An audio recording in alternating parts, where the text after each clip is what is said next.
नमस्कार जी, स्वागत सत्कार अभिनंदन राम राम जय श्री कृष्ण राधे राधे। कैसे हैं आप सभी? उम्मीद करता हूं आप सभी स्वस्थ होंगे, मस्त होंगे, तंदुरुस्त होंगे और मेरे साथ यानी कि चंदू जैन के साथ इतिहास विषय की परिचर्चा करने के लिए तैयार होंगे। आइए शुरुआत करते हैं।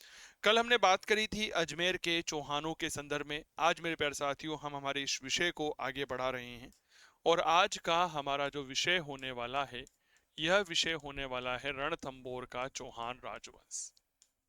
बताओ भाई क्या होने वाला है? तो याद रखिएगा जी, रणथंबोर का चौहान वंश। बताओ भाई, क्या ये बात क्लियर हो गई? बिल्कुल आपने सही सुना है सर, नाम है रणथंबोर और रणथंबोर में पढ़ने वाले हैं चौहान साम्राज्य के बारे में। क्लियर हो गई? चलिए, तो अपनी परिचर्चा को थोड़ा सा आगे बढ़ाते हैं, कुछ बात करते हैं। कल जब हमने बात की थी पृथ्वीराज चौहान तृतीय के बारे में, तो एक बात बताई थी कि पृथ्वीराज चौहान तृतीय का पुत्र था गोविंद राज। गोविंद राज 1194 ईस्वी में रणथंबोर में चौहान शाखा की स्थापना करता है। यह जब गद्दी पर बैठा तो दिल्ली सल्तनत की अधीनता स्वीकार कर ली, कुतुबुद्दीन ऐबक को कर प्रदान किया था। तो मेरे दोस्त, रणथंबोर के चौहान राजवंश में अगर मैं सबसे पहले एक बात बताना चाहता हूं तो याद रखिएगा जी, गोविंद राज के बारे में। यह कौन था? तो गोविंद राज था पृथ्वीराज चौहान तृतीय का पुत्र और यहाँ का था संस्थापक। बताओ भाई, क्या यह बात क्लियर हो गई? क्या था? संस्थापक था। कब की बात है? 1194 की बात है। इसके अलावा अगर आप यहाँ पर और जानना चाहते हैं आपके गोविंद राज के बारे में, तो मेरे प्यारे साथियों एक बात याद रखिएगा, कुतुबुद्दीन ऐबक को कर दिया था, कर दिया। क्लियर हो गए? तो ये गोविंद राज के बारे में तीन तथ्य है जो आप लोगों को थोड़ा सा याद रखना है। गोविंद राज कौन है? तो याद रखिएगा, रणथंबोर के चौहान वंश का संस्थापक है, पृथ्वीराज का पुत्र था और कुतुबुद्दीन ऐबक को कर दिया था। ठीक है मेरे दोस्त, बल्लहण देव या बालहण अगला राजा बना। दिल्ली की अधीनता को त्याग देता है। और दिल्ली की अधीनता को त्यागा, आप सोचो भाई साहब, दिल्ली की अधीनता है, दिल्ली ने स्वामित्व है, केवल और केवल गोविंदराज एज ए सामंत शासन कर रहा है। बल्लहण देव दिल्ली की अधीनता को त्याग देता है। अब इस बात से गुस्सा हो गया इल्तुतमिश, और इल्तुतमिश ने 1226 में रणथंबोर पर आक्रमण करके रणथंबोर को जीत लिया। यानी कि लगातार, अब देखो ये जो दिल्ली के शासक है ना, चाहे वो इल्तुतमिश हो, चाहे नासिरुद्दीन महमूद हो, या फिर मेरे दोस्त बलबन हो, ये बलबन की किस कहीं और हिम्मत नहीं हो रही थी। क्या ये बात क्लियर हो गई? बेचारे जहां भी जाते पराजित हो जाते। ठीक है ना, ये बात थोड़ा सा समझिए। तो अगला महत्वपूर्ण राजा जो हमारे बीच में बना, उसका नाम आता है बलहण देव। इस बलहण देव को ही हम कहते हैं बालहण। ठीक है, दिल्ली की अधीनता को यह त्याग देता है। अब दिल्ली की जैसे ही अधीनता छोड़ी भाई साहब, इल्तुतमिश गुस्सा और 1226 में रणथंबोर पर आक्रमण कर दिया, और जैसे ही रणथंबोर पर आक्रमण किया उसको जीत लिया। ये बात थोड़ा सा याद रखना। तो इसके बाद दिल्ली की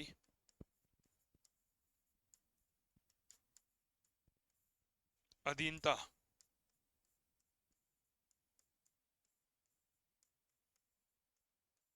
को त्याग दिया, दिल्ली की अधीनता को यह छोड़ देता है। ठीक है, और इस वजह से 1226 ईस्वी में इल्तुतमिश, नाम याद रहेगा ना, यह नाम आता है इल्तुतमिश। यह इल्तुतमिश करता है रणथंबोर पर शासन, रणथंबोर पर आक्रमण,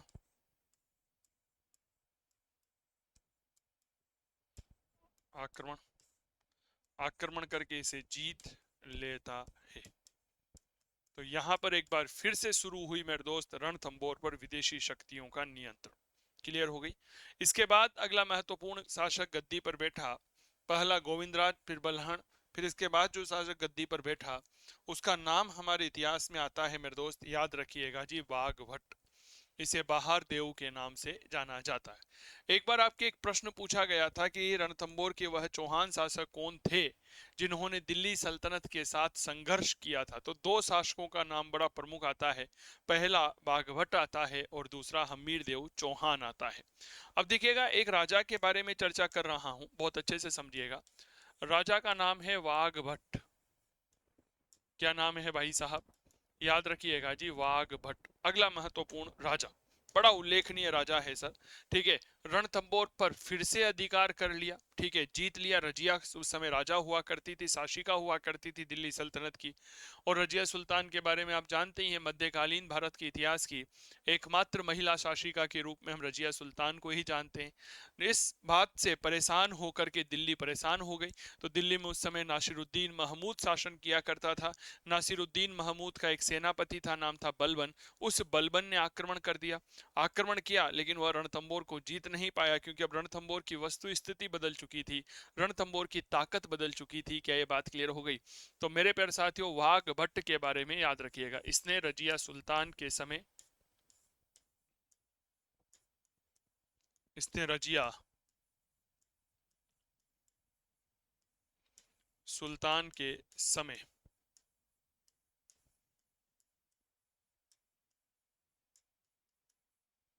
रणथंबोर को जीत लिया। रणथंबोर को क्या कर लिया? जीत लिया। अब इस बात से नासिरुद्दीन महमूद दिल्ली का शासक था, शाही दरवेश के नाम से जाना जाता है। नासिरुद्दीन महमूद के सेनापति, और इसके सेनापति का नाम होता है बलबन, ने रणथंबोर पर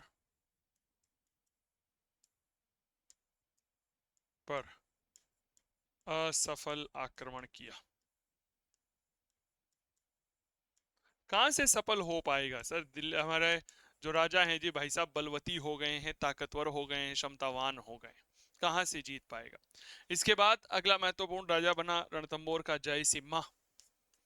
कोई महत्वपूर्ण बात यहां पर हमें निकल करके सामने नहीं आती है। जयसिम्हा के बाद में अगला जो महत्वपूर्ण राजा बना, डेट्स कॉल्ड जैत्र सिंह। ठीक है, ये जैत्र सिंह वही है जिसने 32 वर्ष तक शासन किया था। और इन्हीं जैत्र सिंह की स्मृति में मेरे प्यारे साथियों, हमीर देव चौहान ने रणथंबोर में 32 खंभों की छतरी का निर्माण करवाया। क्लियर हो गई? तो जैत्र सिंह के बारे में एक सिंगल लाइन जो आप लोगों को याद रखनी है, वो ये कि इन्होंने 32 वर्ष शासन किया था। कितने साल शासन किया था? तो याद रखिएगा जी, 32 ईयर्स जो है वह शासन किया था। यहां तक बात क्लियर हो गई? चलो, इसके बाद मैं आप लोगों को आगे लेकर चलता हूं और अब मेन राजा की ओर आपका ध्यान आकर्षित करवाता हूं। बहुत अच्छे से समझिएगा। अगला राजा बना हमीर देव चौहान। 1282 से लेकर के 1301 ईस्वी तक गद्दी पर रहा। जब भी इतिहास में हमीर देव चौहान का उदाहरण दिया जाता है तो एक पंक्ति कही जाती है, प्राण जाए पर वचन नहीं जाए। ठीक है ना? एक कहावत आती है, सिंह सुवन कदली फले एक बार, त्रिया तेल हमीर चढ़े न दूजी बार। भाई साहब, बड़ा गजब का राजा हमीर देव चौहान।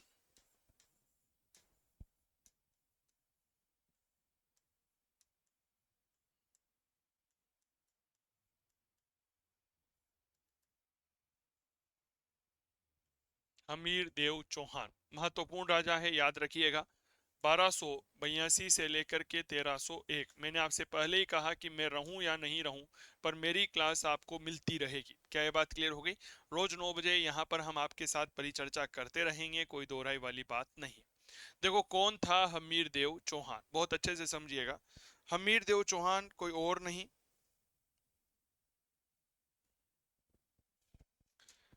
हमीर देव चौहान कोई और नहीं, जैत्र सिंह और हीरा देवी का एक पुत्र था। जैत्र सिंह इसके पिताजी थे, हीरा देवी इनकी माता थी। इनकी पत्नी का नाम रंगा देवी था और इनकी पुत्री का नाम देवल देवी था। तो कुछ बातें इनके बारे में जानिएगा। यह कौन है? तो मेरे दोस्त, यह जैत्र सिंह वह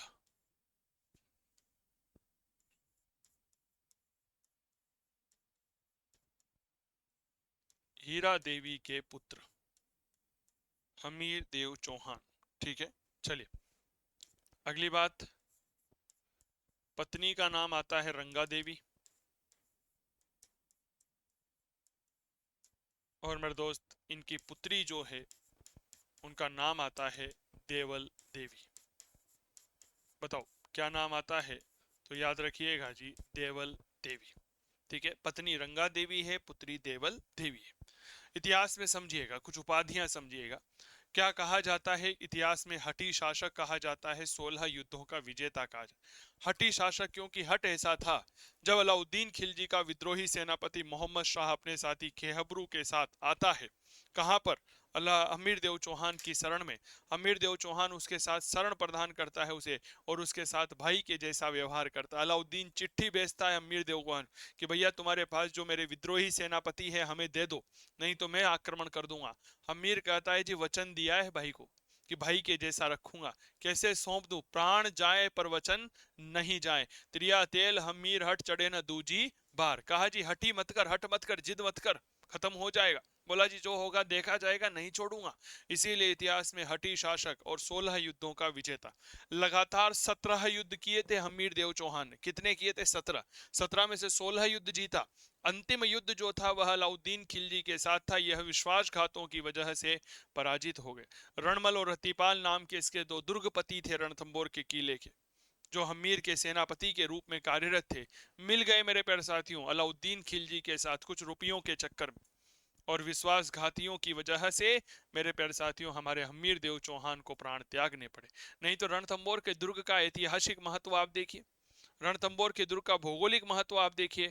जब आप इस महत्व को देखते हैं तब आपको पता चलता है कि यार क्या गजब का किला है। 7 पहाड़ियों पर से होकर के रणथंबोर के किले पर आज पहुंचते हैं, तब भी किला दिखाई नहीं देता। जब आप एक पहाड़ी पर पहुंचोगे तब जाकर के आपको दूसरी पहाड़ी नजर आएगी। जब दूसरी पर पहुंचोगे तब तीसरी, जब तीसरी पर पहुंचोगे तो चौथी, फिर पांचवी, फिर छठी, फिर सातवीं, और यहाँ पर है किला। तब तक मेरे दोस्त यहाँ पर रणथंबोर राष्ट्रीय उद्यान है। नीचे टाइगर जो है वो कांटा छुरी लेकर के बैठे हुए हैं, भोजन करने के लिए नमक की डिब्बी लारे ही रखी हुई है। समझ में आ गई क्या बात? तो मेरे दोस्त इतना गजब का किला, रणथंबोर का किला, जिसके बारे में स्वयं अबुल फजल ने एक बार कहा था कि बाकी सब दुर्ग नग्न है लेकिन यह किला बख्तर बंद है, प्राकृतिक सुरक्षा प्रदान करता है। अलाउद्दीन की सेना जो है वह रणथंबोर के किले तक पहुंच ही नहीं पा रही थी। उसने दुर्ग के रक्षक रणमल और रतिपाल को बुलाया, आजा भाई आजा, आ जाओ आ जाओ, आजा आजा, हम तुम्हें रणथंबोर का किला देंगे, बदले में हमें रणथंबोर के दुर्ग के मार्ग बता दो। भाई साहब थोड़े से लालच की वजह से वह विश्वासघाती हमीर देव चौहान जैसे महान प्रतापी राजा का साथ छोड़ करके विद्रोही आक्रमणकारी अलाउद्दीन खिलजी के साथ मिल गए और हमारे रणथंबोर के दुर्ग का पतन हुआ। तो इसकी कहानी बताऊंगा समय के साथ, अभी तो आप इतना याद रखिएगा। इसके उपनाम क्या है? तो भैया सबसे पहला आता है हटी शासक। क्लियर हो गई? और दूसरा जो माना जाता है हमीर देव चौहान का ही एक उपनाम, वह आता है 16 युद्धों का विजेता। 16 युद्धों का विजेता। क्लियर हो गई? बहुत बढ़िया। 1282 में गद्दी पर बैठ गया था, और गद्दी पर जैसे ही बैठा मेरे प्यारे साथियों यह दिग्विजय अभियान शुरू कर देता है। दिग्विजय अभियान का तात्पर्य होते कि जितने भी छोटे बड़े सारे राजा हैं उनको जीत करके मैं अपने चरणों में ले आऊंगा, ऐसा हमीर देव चौहान ने सोचा।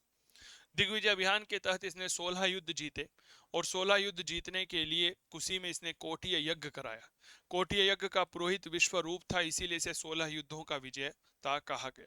इस दिग्विजय अभियान का वर्णन नयन चंद्र सूरी ने अपनी किताब हम्मीर महाकाव्य में किया है।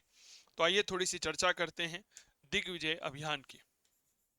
हम चर्चा कर रहे हैं जी हम्मीर की। हम्मीर शासक बना, या हम ऐसा कह सकते हैं कि शासक बनते ही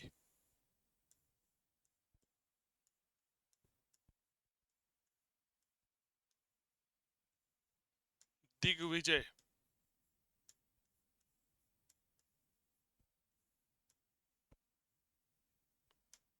दिग्विजय अभियान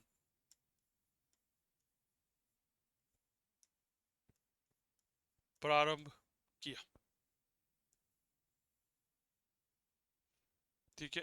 और जैसे ही दिग्विजय अभियान प्रारंभ किया तो 16 युद्ध जीते। इसीलिए क्या कहा गया, तो याद रखिएगा जी, 16 युद्धों का विजेता। क्लियर हो गई, क्या कहा गया, 16 युद्धों का विजेता कहा गया। दिग्विजय अभियान की सफलता के बाद इसने एक कोटीय यज्ञ किया। कौन सा यज्ञ किया, कोटीय यज्ञ किया। कोटीय यज्ञ का जो पुरोहित था, इस पुरोहित का नाम था विश्वरूप। बताओ भाई, कोटीय यज्ञ का पुरोहित कौन था, तो मेरे दोस्त याद रखिएगा, विश्वरूप था।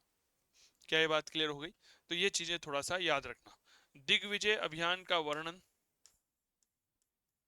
किसने किया है, तो मेरे दोस्त याद रखिएगा, वर्णन करने वाला है नयन चंद्र सूरी। और नयन चंद्र सूरी ने किताब लिखी है हम्मीर महाकाव्य। इस हम्मीर महाकाव्य में इसका वर्णन हमें मिलता है। यह प्रश्न आपके डायरेक्ट पूछा जाता है कि बताओ दिग्विजय अभियान करने वाला भारत का राजा कौन था। सर याद रखना, हम्मीर देव चौहान था। इसका वर्णन कहाँ से मिलता है, नयन चंद्र सूरी की किताब हम्मीर महाकाव्य में इसका वर्णन मिलता है। और दिग्विजय अभियान के अंतर्गत कुल 16 युद्ध जीते, 16 युद्धों का विजेता कहलाया, कोटीय यज्ञ किया विश्वरूप। देखो कोटीय यज्ञ के बारे में जितना मैंने पढ़ा है वो मैं आप लोगों को बताता हूँ। कहा जाता है कि कोटीय यज्ञ जो है सर, उस यज्ञ के अंतर्गत कुल मिलाकर के 16 कुल मिलाकर के 1 करोड़ बार आहुतियां दी जाती है, और भी मौन व्रत रह करके। क्लियर हो गई, वो भी मौन व्रत रह करके। ये बात थोड़ा सा याद रखिएगा, ठीक है ना। तो जो भी है वह इस तरह से है। अब देखो साहब, इतिहास गवाह है। इतिहास क्या गवाह है कि जब भी राजस्थान में कोई शक्तिशाली राजा पनपा है, तो मेरे दोस्त उसका मुकाबला करने के लिए बाहरी आक्रमणकारियों ने यहाँ पर आक्रमण किया है। हुआ भी ऐसा ही। 1290 ईस्वी में एक राजा गद्दी पर बैठा, नाम था जलालुद्दीन खिलजी। 1290 और 1292 के बीच में जलालुद्दीन खिलजी ने 2 बार रणथंबोर पर आक्रमण किया। वह झाइन नाम का एक जगह होती है जिसे रणथंबोर के दुर्ग की कुंजी कहा जाता है, उसे जीत लेता है, लेकिन रणथंबोर पर अधिकार नहीं कर पाया। तो घटना में मान के चलता हूं लगभग 1290 से लेकर 92 के आसपास की रही होगी। खिले 2 बार आक्रमण किया था। पहला आक्रमण 1290 में किया और दूसरा आक्रमण जो है वो 1292 में किया। यहां पर याद रखिएगा जी, कौन है यह, तो दिल्ली का है, नाम है जलालुद्दीन खिलजी। ये जलालुद्दीन खिलजी वही है मेरे प्यारे साथियों जिसे इतिहास में अलाउद्दीन खिलजी का चाचा कहते हैं। अलाउद्दीन खिलजी ने इसी जलालुद्दीन खिलजी को मार करके गद्दी हथियाई थी, जलालुद्दीन खिलजी। ठीक है। और इस जलालुद्दीन खिलजी ने क्या किया, याद रखना जी, रणथंबोर पर आक्रमण किया। रणथंबोर पर आक्रमण किया। अब इस आक्रमण के दौरान इसने झाइन पर अधिकार कर लिया। कहां पर अधिकार कर लिया, झाइन पर अधिकार किया। ठीक है। अब ये जो झाइन है ना, इसके बारे में याद रखिएगा कि यह रणथंबोर के दुर्ग की कुंजी मानी जाती है। क्या मानी जाती है सर, रणथंबोर दुर्ग की कुंजी माना जाता है, माना जाता है कि भाई ये क्या है, रणथंबोर के दुर्ग की कुंजी है। इस आक्रमण के दौरान इसका जो सेनापति था, उस सेनापति का नाम आता है तुगलक खान।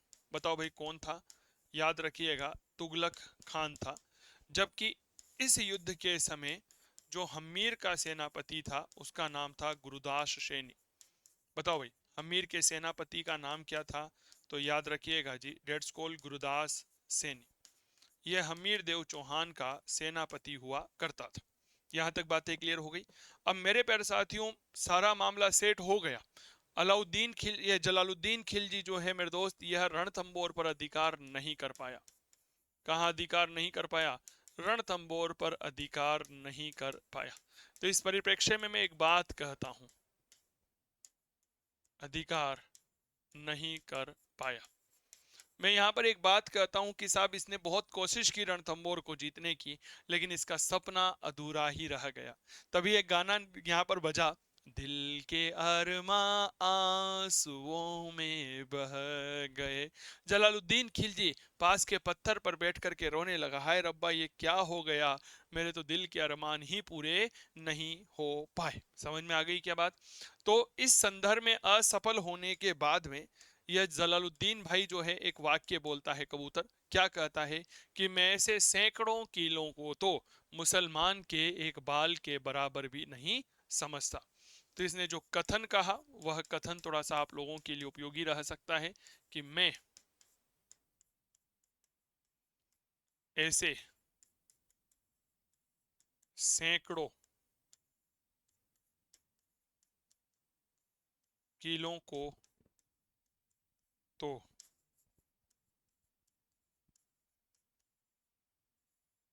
मुसलमान के एक बाल के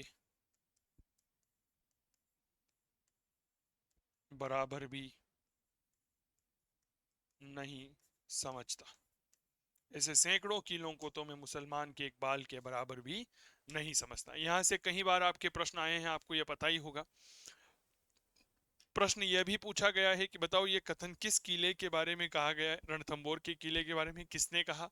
जलालुद्दीन ने कहा था। ये बात थोड़ा सा याद रखिएगा। क्लियर हो गई? तो 1290-92 में दिल्ली का जलालुद्दीन खिलजी ने रणथंबोर पर आक्रमण किया, झाइन पर अधिकार कर लिया। रणथंबोर दुर्ग की कुंजी माना जाता है, लेकिन रणथंबोर पर अधिकार नहीं कर पाया। तो इसने कहा कि मैं ऐसे सैकड़ों किलों को तो मुसलमान के एक बाल के बराबर भी नहीं समझता। क्लियर हो गई क्या बात? तो इसका सेनापति हमीर का तो गुरुदास सैनी था और जलालुद्दीन का सेनापति तुगलक खान हुआ करता था। यह घटना घटित हुई। अब इसके बाद के आगे की घटना थोड़ा सा समझिएगा। जब हम संघर्ष करवाते हैं किस किस का, अलाउद्दीन खिलजी और हमीर का, बहुत अच्छे से समझिएगा अलाउद्दीन खिलजी व हमीर के बारे में कुछ महत्वपूर्ण बातें। एक बार फटाफट से बात कर लेते हैं जलालुद्दीन खिलजी और हमीर के बारे में। देखो घटना है 1290 से 92 के बीच में। इस समय के दौरान दिल्ली के शासक जलालुद्दीन खिलजी ने 2 बार रणथंबोर पर आक्रमण किया। उद्देश्य था रणथंबोर के दुर्ग को जीतना, लेकिन वह जीत नहीं पाया। और मेरे प्यारे साथियों, रणथंबोर के दुर्ग की कुंजी कहे जाने वाले झाइन के किले पर वह अधिकार कर लेता है। कहाँ के किले पर अधिकार कर लिया भाई साहब? झाइन के किले पर अधिकार कर लेता है। यहां तक कोई समस्या नहीं होगी।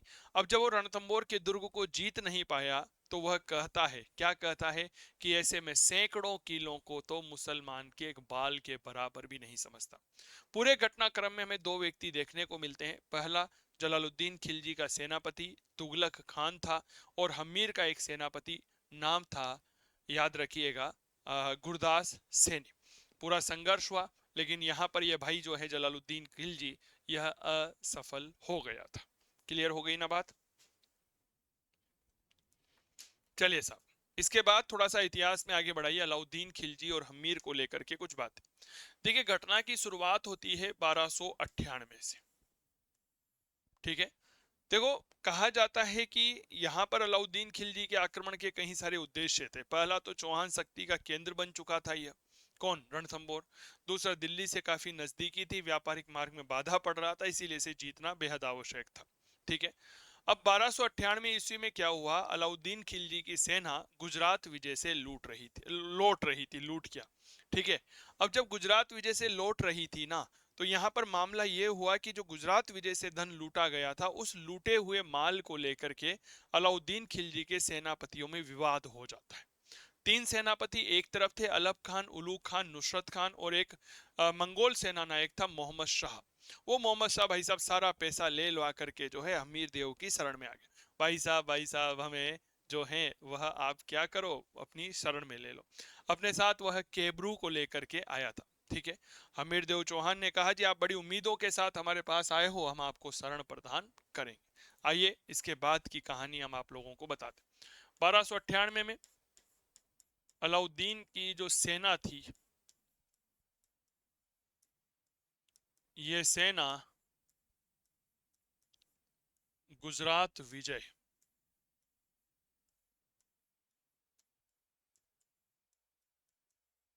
से लौट रही थी। गुजरात विजय से प्राप्त धन को लेकर के प्राप्त धन को लेकर अलाउद्दीन खिलजी के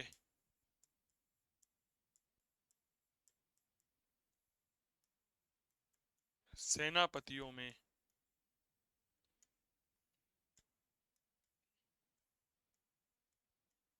विवाद हुआ। मंगोल सेनानायक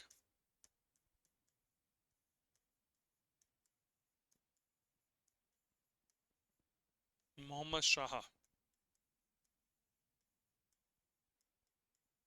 व के हब्रू, दो नाम याद रखना, के हब्रू अमीर के पास आ गए, अमीर के पास आ गए। अमीर ने इन्हें भाई के समान महत्व दिया। भाई आप कौन हो? भाई के समान हो, भाई के समान महत्व दिया। बताओ भाई, क्या ये बात क्लियर हो गई? अमीर के पास आए, अमीर ने इन्हें भाई के समान महत्व दिया। अब अन्य सेनापतियों में अगर हम देखते हैं ना, तो अलाउद्दीन के कुछ और सेनापति जो थे, उनमें अन्य सेनापतियों में अन्य सेनापति, तो तीन सेनापतियों का नाम याद रखिएगा, जैसे अलप खान, अलप खान, दूसरा नाम आता है उलूग खान, ठीक है, और तीसरा नाम आता है जी नुसरत खान। क्या नाम आता है? तो भाई साहब याद रखिएगा जी, नुसरत खान। तो अन्य सेनापतियों में अलप खान, उलूग खान और नुसरत खान का नाम आता। अब अलाउद्दीन खिलजी क्या करता है मेरे दोस्त, 1300 ईस्वी में दो सेनापतियों को भेज देता। किस किस को भेजा? अलप उलूग खान और नुसरत खान को भेज देता, भाई तुम जाओ और जाकर के 1300 ईस्वी के आसपास रणथंबोर पर आक्रमण करो। कहां पर आक्रमण करो? रणथंबोर पर आक्रमण करो। पहले तो भाई साहब ये उलूग खान और जो हैं नुसरत खान हमीर देव चौहान को लेटर भेजते। ओ माय गॉड, देखो भाई साहब, दो ऐसे सेनापति एक राजा को पत्र भेज रहे हैं। पत्र क्या भेजे समझिएगा, उसमें लिखा कि तुम्हारे पास जो हमारा बंदी सेनापति है उसे हमें वापस सौंप दो। हमीर देव चौहान ने कहा जी क्या बोल रहे हो, वापस सौंप दो? हमने सुना नहीं, दोबारा बोलो। बोला जी वापस सौंप दो। भाई के समान महत्व देने का वचन दे चुका हूं, और कहा कि जब तक शरीर में जान है ना, तेरे प्राणों की रक्षा करूंगा। तो क्या तुम चाहते हो कि मैं एक राजा होकर के अपने मुंह से दिए गए वचन को भंग कर दूं? मैं एक बात कहता हूं, प्राण जाए पर वचन नहीं जाए। ठोको ताली मेरे दोस्त, गजब संघर्ष हुआ। यहां पर हमीर के सेनापति लड़ने आए। पूरे घटनाक्रम में हमीर के सेनापतियों की भी महत्वपूर्ण भूमिका होती है। एक का नाम था धर्म सिंह और एक का नाम था भीम सिंह। दोनों पक्षों में जबरदस्त युद्ध होता है, संघर्ष होता है। यह सेनापति नुसरत खान जो है मारा जाता है और अमीर का सेनापति भीम सिंह मारा गया। यानी कि कुल मिलाकर के बात यह है जी, दोनों पक्षों की तरफ से एक एक सेनापति जो है वह मारा गया। क्लियर हो गई? हाँ या ना का जवाब दीजिएगा। अब मेरे प्यारे साथियों, अब यहां पर मामला यह हुआ कि अलाउद्दीन खिलजी को पता चला कि भाई नुसरत खान जो सेनापति है वो मारा गया। अलाउद्दीन खिलजी ने तुरंत सेना तैयार करी और रणथंबोर पर कूच करने की ओर आगे बढ़ा। अब उद्देश्य था रणथंबोर के दुर्ग को जीत लेना। क्या उद्देश्य था? रणथंबोर के दुर्ग को जीत लेना। तो 1301 ईस्वी की बात है। स्वयं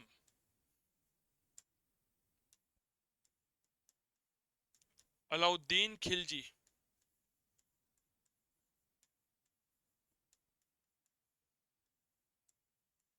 रणथंबोर पर आक्रमण करता है। लेकिन मेरे प्यारे साथियों, रणथंबोर के दुर्ग का महत्व मैंने अभी आपको बताया कि आप सीधा रणथंबोर तो पहुंच ही नहीं सकते। आप एक बात बताइए, अगर वर्तमान में आपको रणथंबोर में स्थित त्रिनेत्र भगवान गणेश जी महाराज के दर्शन करने के लिए जाना है, तो क्या आप आसानी से रणथंबोर के गणेश मंदिर में पहुंच सकते हो? क्या नहीं पहुंच सकते? आप जब दुर्ग के सामने चले जाते हो तब एकाएक दुर्ग प्रकट होता है कि हाँ देखो जी दुर्ग नजर आ गया। उसके पहले तो आप चलाए जाओ गाड़ी, जंगलों में गाड़ी चलती जाएगी, आपको दुर्ग का पता ही नहीं चलेगा कि दुर्ग है कहां पर। एकाएक यह दुर्ग हमारे सामने प्रकट होता है। अलाउद्दीन खिलजी ने कुछ महीनों यहां पर घेरा डाला, लेकिन दुर्ग में पहुंच ही नहीं पा रहा भाई साहब, पता ही नहीं चला दुर्ग कहां से। तो उसको दिमाग लगाया कि आओ जी वही भ्रष्टाचार करते हैं जैसा अधिकार रहा। तो अलाउद्दीन खिलजी ने रणथंबोर के किले के जो दुर्ग रक्षक थे, रणथंबोर दुर्ग के रक्षक थे जी दो लोग। क्या नाम था भाई साहब? रणमल और रतिपाल। इनको बुलाया। आओ आओ आओ। तुमको राजा बनाना चाहते हैं लल्ला। क्या बनाना चाहते हैं? राजा बनाना चाहते हैं हमीर देव चौहान की जगह। रणमल रतिपाल भाई साहब, ओ मौजो आई के साहब। जैसी आज्ञा मालिक, आप बताओ क्या कर सकते हैं। बोला जी दुर्ग में प्रवेश कराओ, फिर हम आगे की कार्रवाई करेंगे, हमारे सैनिकों को बोल करके तुम्हें दुर्ग में प्रवेश दिलाएंगे।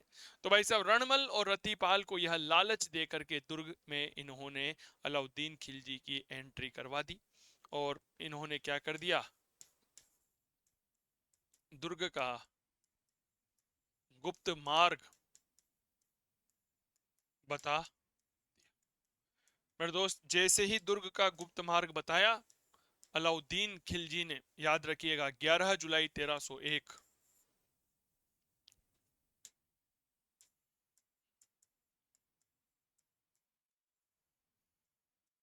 को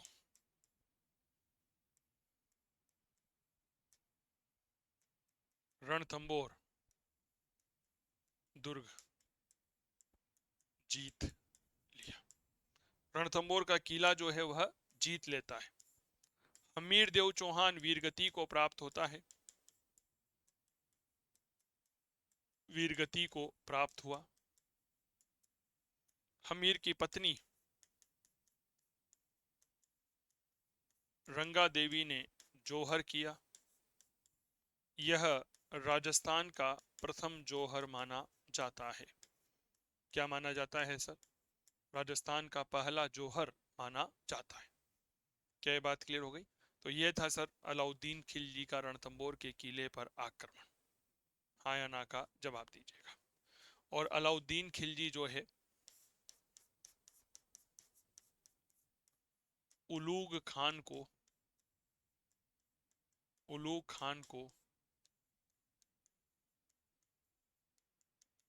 रणथंबोर का प्रशासक बना देता है।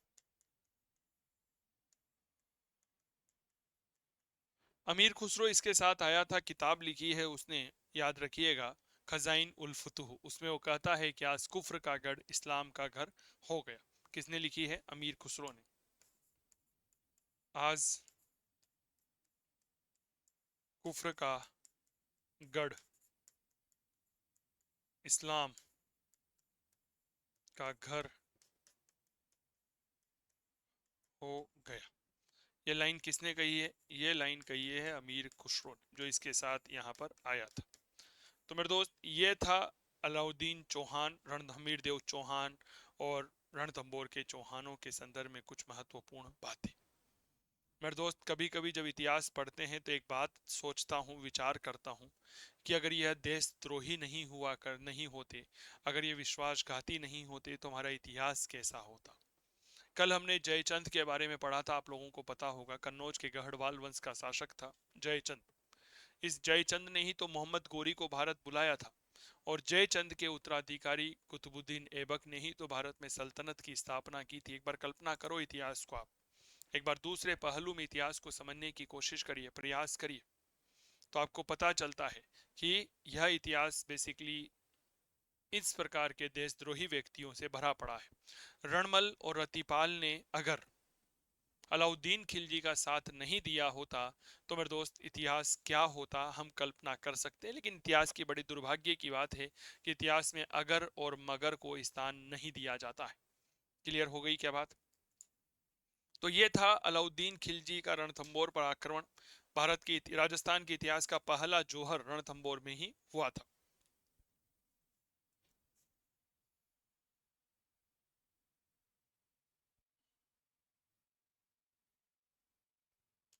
चलिए बात करते हैं अलाउद्दीन खिलजी के रणथंबोर पर हुए आक्रमण की। घटना है 1298 की। अलाउद्दीन खिलजी की सेना गुजरात विजय से लौट रही थी। अब भाई साहब लौट रही थी तो काफी मात्रा में धन लूट करके आई थी, ठीक है ना। तो ये सेनापतियों के मन में आ गया लालच, अलाउद्दीन के सेनापतियों के मन में आ गया लालच। चार सेनापति थे, अलब खान, उलू खान, नुसरत खान और एक मंगोल सेनानायक मोहम्मद शाह। उसका साथी था खेहबरू, ठीक है। तो भाई साहब मोहम्मद शाह ने कहा जी पैसा हम तो बंटवारा कर लेते हैं जी। भाई साहब वो बंटवारा करने लगा, विवाद हुआ, सारा पैसा लेकर हमीर के पास आ गया। हमीर थे उस समय रणथंबोर के शासक। ये हमीर देव चौहान वही है जिन्हें इतिहास में 16 युद्धों का विजेता और हठी शासक के रूप में जाना जाता है। कहा जाता है त्रिया तेल हमीर हट चढ़े न दूजी बार। मोहम्मद शाह आ गया, कहा जी मुझे शरण चाहिए आपकी। हमीर देव चौहान ने मोहम्मद शाह जो विद्रोही सेनापति था अलाउद्दीन खिलजी का, याद करिए मंगोल सेना नायक था, उसे शरण प्रदान करता है। कहता है भाई के बराबर है भाई तू मेरा भाई, जब तक शरीर में जान है ना तेरे प्राणों की रक्षा करूंगा। अब इस बात की सूचना पहुंची अलाउद्दीन खिलजी के पास। अलाउद्दीन ने दो लोगों को भेज दिया, उलूग खान और नुसरत खान। घटना है 1300 ईस्वी की। दोनों ने पत्र भेजा जी, किसके पास भेजा? अमीर देव चौहान के पास, कि भाई तुम्हारे पास जो हमारा विद्रोही सेनापति मोहम्मद शाह हमें दे दे, हम वापस चल जाएंगे। अमीर देव चौहान ने मूंछों पर ताव देते हुए कहा जी भाई साहब ये कबूतर साले दोनों हमसे हमारे यहाँ पर शरण लिए हुए सेनापति को मांग रहे, नहीं देंगे, भाई के समान वचन दिया जी, संभव ही नहीं है। मेरे दोस्त संघर्ष हुआ। धर्म सिंह, भीम सिंह हमीर के सेनापति थे, अलाउद्दीन के सेनापति उलूग खान, नुसरत खान थे। नुसरत खान और भीम सिंह मारा गया। क्लियर हो गई। अलाउद्दीन खिलजी 1301 में स्वयं आया, और स्वयं आया तो फिर इतिहास इस बात को कहता है कि रणमल और रतिपाल नाम के दो विश्वासघातियों के माध्यम से वह रणथंबोर के गुप्त मार्ग से रणथंबोर के किले में प्रवेश कर देता है। यहीं से इतिहास बदलने लगता है। क्लियर हो गई बात। अब इतिहास बदला तो ऐसा बदला कि रणथंबोर के दुर्ग का पतन हो गया, हमारा वीर राजा हमीर देव चौहान वीर गति को प्राप्त हुआ। उसकी पत्नी रंगा देवी ने जौहर किया। ये राजस्थान के इतिहास का पहला जौहर है। यह घटना घटित हुई 11 जुलाई सन 1301 को। क्लियर हो गई। अलाउद्दीन खिलजी ने दुर्ग में प्रवेश किया, उलूग खान को यहाँ का प्रशासक बनाया। और मेरे दोस्त अमीर खुसरो कहता है कि आज क्या कहा, आज कुफ्र का गढ़ इस्लाम का घर हो गया। तो ये थी मेरे दोस्त हमारे इतिहास की एक शानदार कहानी। क्लास कैसी लगी हमें ज़रूर बताएं।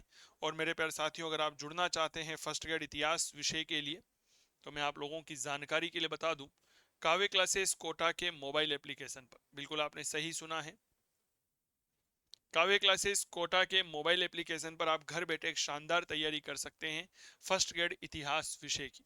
आपको ऐप डाउनलोड करना पड़ेगा, काव्य क्लासेस कोटा का mobile application. First grade PGT का इतिहास विषय का यह कोर्स है। 450 घंटों का कक्षा कार्यक्रम है। पीडीएफ में printable notes, live recorded session, topic wise test है। केवल और केवल 3999। देरी किस बात की, आज ही टेस्ट सीरीज ज्वाइन कीजिए लाइव फ्रॉम, आज ही यह बैच ज्वाइन कीजिए लाइव फ्रॉम स्टूडियो। यह बैच चल रहा है। क्या ये बात क्लियर हो गई? और मेरे दोस्त जबरदस्त विद्यार्थियों का उत्साह है। विशेष तौर पर आरपीएससी फर्स्ट ग्रेड स्कूल व्याख्याता के लिए आप इस बैच को ज्वाइन कर सकते हैं। इसके अलावा आप दिल्ली की तैयारी कर रहे हैं तो भी इस कोर्स को ज्वाइन करिए। इसके अलावा आप हरियाणा की तैयारी करें, पंजाब की तैयारी करें, आप उत्तर प्रदेश की तैयारी करें, उत्तराखंड की करें, बिहार की करें, छत्तीसगढ़ की करें, आप मेरे दोस्त केवीएस की तैयारी करें, एनवीएस की तैयारी करें, सभी भर्ती परीक्षाओं के लिए यह कोर्स समान रूप से उपयोगी रहेगा। तो ये सेशन कैसा लगा हमें ज़रूर साझा करिएगा। क्लास अच्छी लगी है तो प्लीज़ इसे अपने दोस्तों के साथ शेयर करिए, अपने दोस्तों को ज़रूर बताइएगा और हमारी इस क्लास में जुड़िएगा। बहुत बहुत आभार आप सभी का, धन्यवाद। एक बार फिर मुलाकात करते हैं अगली क्लास में। जय हिंद, जय भारत, नमस्कार, धन्यवाद।